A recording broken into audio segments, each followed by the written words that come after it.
मिरु दुलाराय बाथौ गौथुमनि 14थि 3 बोसोरसालिया जुथुम्माया गरेस्वरनि बिखायाव खुंफुंजागोन।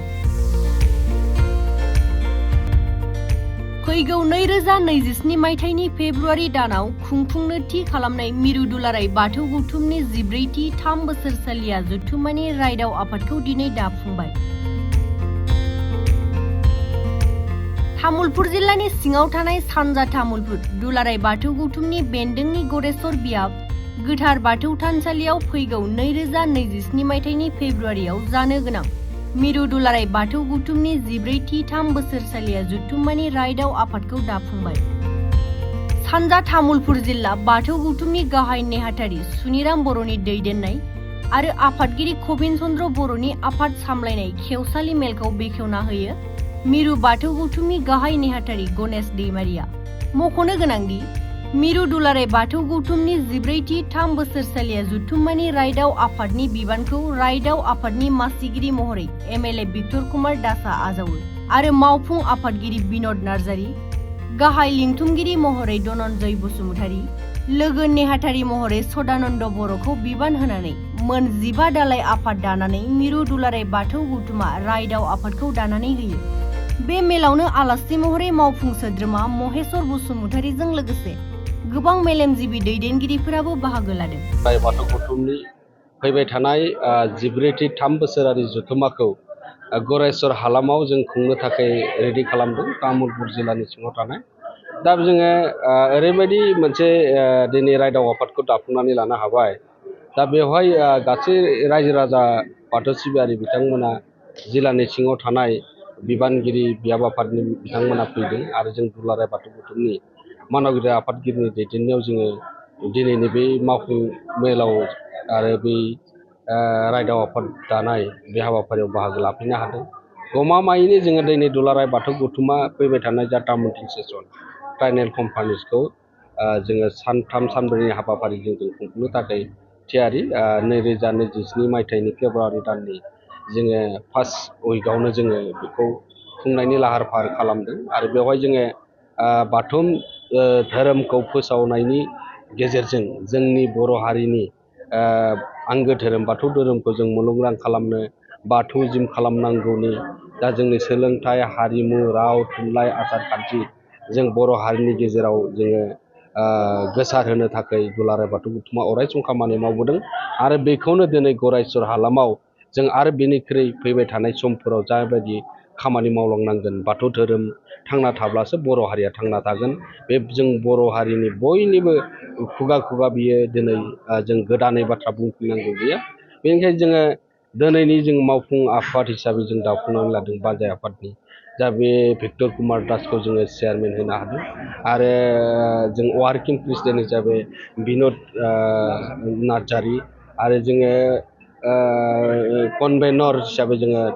धनन्जय बसुमतारी बिथांखौ जोङो दिनैनि समाव मोननो हादों। गमामायैनो बिथांमोननि गोख्रों नाजानायाव बे फैबाय थानाय दुलाराय बाथौ गौथुमनि 14थि 3 बोसोरारि जुथुम्माया गाजा गोमजायै रंगिना संगिनाजों जोंनि बर' न'खर जोंनि हारिमु दिन्थिफुंनाय गौमा आर'ज आरो जों सानसुमैफोरखौ लानानै बर'नि सानसुमैफोरखौ लानानै बेहाय गिदिरथार मोनसे जोङो धोरोमारि सावरायनाय बे हाबाफारिखौ लानो सानदों। मानो होनबा दिनै जोंनि बाथौफोरनि गेजेरावबो गोबाङा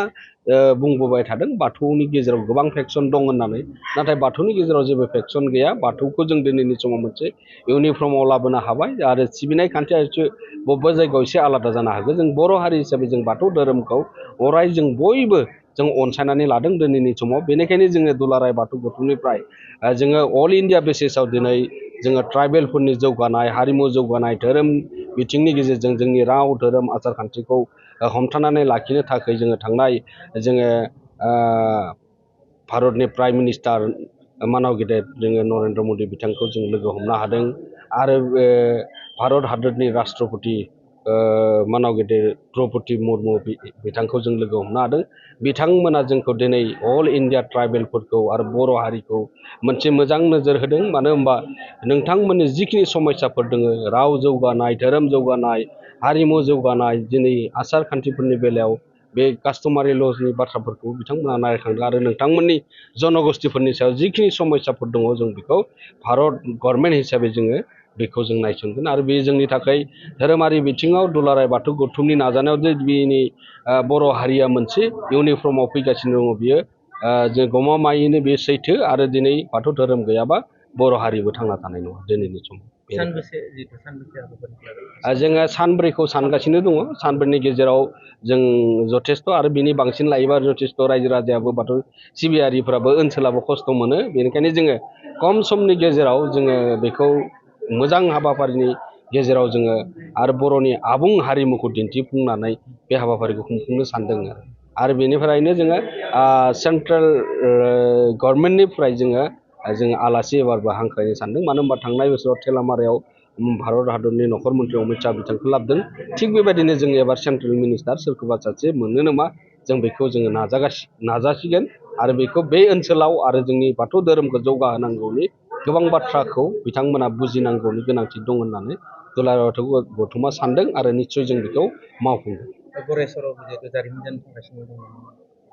दा बेनिखायनो आंनि जायगायाबो तामुलपुर जिल्ला